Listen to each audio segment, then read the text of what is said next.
aquí. Muy buenos días a todos y todas y muchas gracias por venir. Yo quiero comenzar agradeciendo al Gobierno del Perú por su invitación. Esta visita me ha permitido comprender mejor tanto los avances en materia de derechos humanos como los retos a los que se enfrenta el país, su gente y sus instituciones.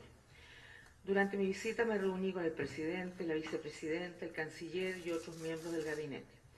También lleva a cabo reuniones con congresistas de distintos partidos políticos, con representantes del Poder Judicial, de la sociedad civil, del sector privado, de los pueblos indígenas y de las víctimas de violaciones de derechos humanos. También me reuní con la Defensoría del Pueblo, las autoridades electorales y miembros del Acuerdo Nacional, una plataforma para el diálogo.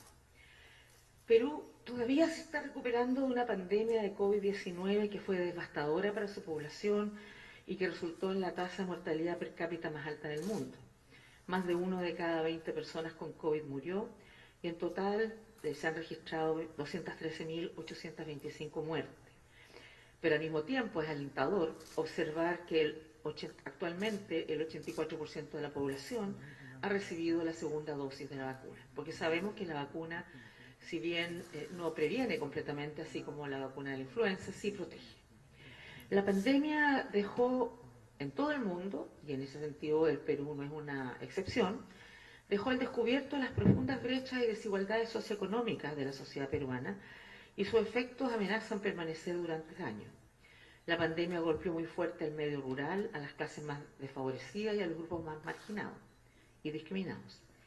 Las niñas y niños están volviendo poco a poco a la escolarización presencial después de casi 2 años de cierre de sus escuelas, una situación que afectó especialmente a las y los estudiantes de zonas remotas o de todas esas zonas donde no tienen acceso al Internet. Otra conmoción externa, la guerra en Ucrania, está teniendo un profundo impacto en la capacidad de las personas en el Perú para reconstruir mejor. En medio del aumento de los precios de los alimentos y del combustible, se considera que unos 15,5 millones de personas en el país sufren inseguridad alimentaria según el Programa Mundial de Alimentos. Esta preocupante situación podría empeorar en los próximos meses debido a la escasez de fertilizantes necesarios en la próxima temporada de siembra. Yo le he planteado a todos mis interlocutores que las medidas de protección socioeconómica deben ampliarse y centrarse en generar mejoras tangibles para las personas más marginadas, apoyar la agricultura a pequeña escala y priorizar los esfuerzos para ayudar a la gente a salir del mercado laboral informal son formas claras de reconstruir mejor. La polarización se ha profundizado en los últimos meses y hay indicios preocupantes de que los movimientos antiderechos están ganando terreno. Me preocupa el discurso de odio contra adversarios, migrantes y otros. La discriminación y la violencia pueden exacerbarse durante las elecciones locales y regionales que se celebrarán en octubre. Y el papel de las autoridades electorales del Perú es fundamental para proteger el espacio democrático en el contexto actual. Los periodistas también desempeñan un rol crucial, pero se enfrentan a hostigamiento en el desempeño de sus funciones, especialmente las mujeres periodistas. Muchas de las personas con las que me he reunido estos días han subrayado que solo la acción de todos los sectores puede evitar el retroceso en el respeto y la consecución de los derechos humanos. Mi oficina tiene una amplia experiencia en la asistencia a estos procesos y ha ofrecido a las autoridades y a todos quienes hemos conversado el apoyo de mi equipo en el Perú en este empeño. Para contrarrestar el retroceso en el respeto a los derechos humanos, Perú ya dispone de importantes herramientas, como leyes, políticas y protocolos que están alineados con las normas internacionales de derechos humanos, pero que requieren esfuerzos para garantizar su aplicación con el presupuesto y el personal adecuados. Igualmente importante, como hemos visto estos últimos 2 días, es que el país cuenta con un valioso movimiento de derechos humanos que sigue luchando incansablemente por la justicia, así como cuenta también con funcionarios y funcionarias comprometidas con los derechos humanos.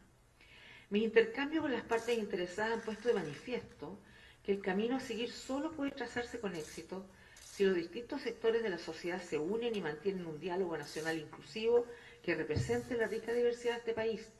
Para ello insto a todos los partidos políticos que actúen con generosidad y sentido de Estado para abordar los retos a los que se enfrenta el país.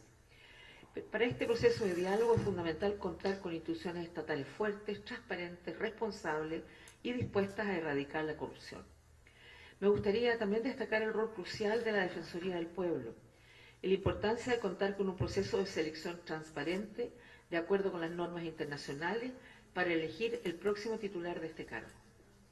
Los pueblos indígenas y las personas defensoras de derechos humanos del Perú están en primera línea cuando se trata de los impactos del cambio climático y otras amenazas, como la minería ilegal, la tala ilegal, el narcotráfico, especialmente en la región amazónica.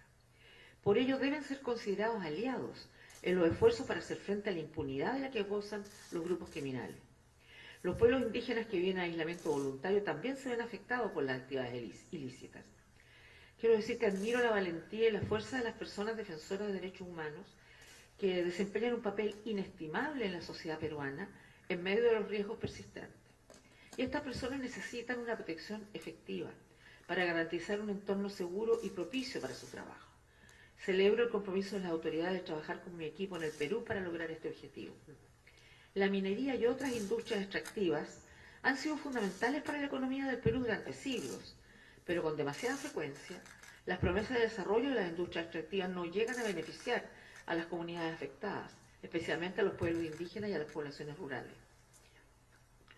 El remedio o remediación, como le dicen algunos, a la contaminación dejada por proyectos anteriores aún no se ha llevado a cabo en su totalidad. Una defensora indígena de derechos medioambientales describió cómo los metales pesados procedentes de una mina local en los cauces de los ríos había dejado enfermos a los habitantes de su comunidad en la región de Cusco. La voy a citar. No estamos en contra del desarrollo, solo queremos que las empresas actúen con responsabilidad. No queremos morir, queremos vivir, nos dijo. Los acuerdos alcanzados para abordar el descontento social provocado por los proyectos extractivos y de otro tipo deben basarse en la consulta previa. Garantizar la protección de los derechos subyacentes a la tierra y a los recursos naturales. Incorporar salvaguardias sociales y medioambientales y mitigar cualquier impacto negativo. El sector privado tiene un importante papel que desempeñar para avanzar mediante el desarrollo de medidas voluntarias y obligatorias para aplicar la diligencia debida de las empresas. Representantes del sector privado con los que me reuní enfatizaron su compromiso para avanzar en los principios rectores de Empresas de Derechos Humanos de Naciones Unidas. También hubo un intercambio sobre la necesidad de mayores iniciativas para avanzar hacia energías verdes y renovables. Me conmovió escuchar los testimonios de los grupos que promueven la igualdad de género, incluidos los derechos de la comunidad LGTBIQ+. Animo a las autoridades a que colaboren con la sociedad civil para contrarrestar los altos niveles de violencia doméstica, las barreras de acceso a los servicios de salud sexual y reproductiva, la discriminación basada en actitudes sexistas y estereotipos de género y los índices desproporcionados de mujeres y niñas desaparecidas. Reconozco el esfuerzo del Perú para responder a la llegada alrededor de 1,3 millones de personas refugiadas y migrantes venezolanas, lo que es un testimonio del país y de su gente que se puso en marcha para ayudar. Sin embargo, me preocupa, y así lo manifesté en muchas de mis reuniones con distintos actores, una propuesta legislativa aprobada recientemente por el Congreso que exigiría a las personas migrantes que demuestren su condición regular de migración para alquilar una propiedad, lo que podría afectar a los más vulnerables, incluidos a los niños y a las niñas. Pero esta medida también puede afectar a peruanos y peruanas que alquilan sus casas y podrían perder estos ingresos de alquiler, a menudo vitales. Como alta comisionada de las Naciones Unidas para los Derechos Humanos he tenido el privilegio de reunirme con víctimas de violaciones y personas defensoras de derechos humanos en todo el mundo. Y esta semana en el Perú he sido testigo de la resiliencia y esperanza de quienes buscan la verdad y la justicia por las violaciones que han sufrido. Tuve ocasión de hablar con una mujer que me contó cómo fue engañada y esterilizada a la fuerza, y décadas después aún no ha recibido justicia. Ella era una de las miles de mujeres y hombres, en su mayoría rurales, pobres y quechohablantes, que sufrieron esta violación de su derecho humano.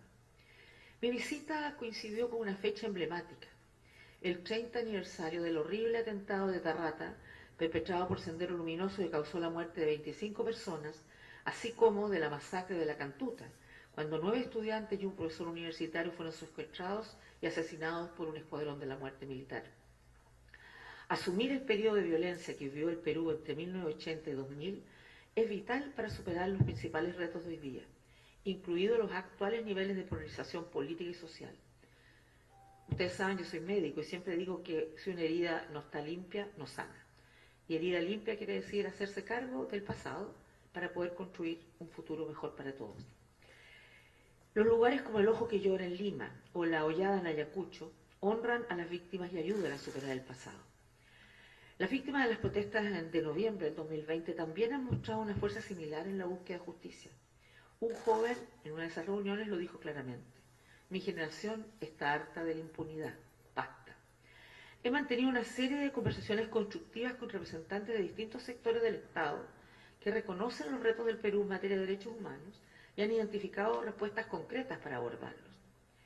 Quiero también valorar el compromiso de las autoridades de cooperar con los mecanismos internacionales de derechos humanos, incluso con próximas visitas de los relatores especiales de Naciones Unidas. También valoro los esfuerzos de las autoridades para garantizar una presencia sostenible de mi equipo aquí en el país.